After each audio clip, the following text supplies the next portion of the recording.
নানা জল্পনা কল্পনা আর শঙ্কা কাটিয়ে অবশেষে ইসলামাবাদে ইরান যুক্তরাষ্ট্রের শান্তি আলোচনা হতে যাচ্ছে আজ।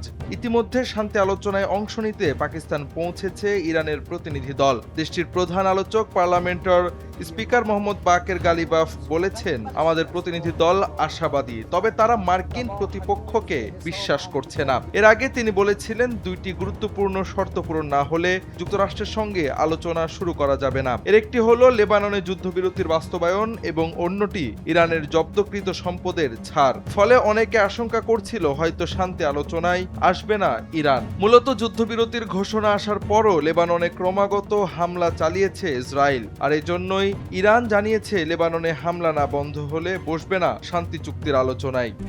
RICL TMX, যুগের পর যুগ স্থাপনা থাকে মজবুত।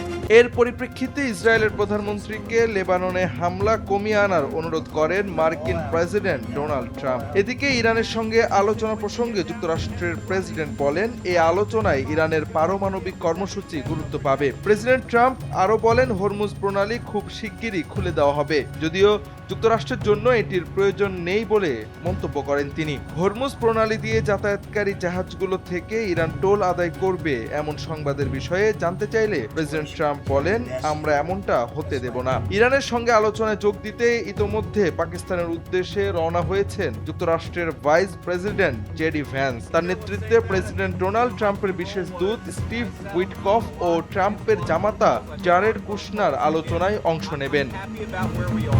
I think the president has struck a good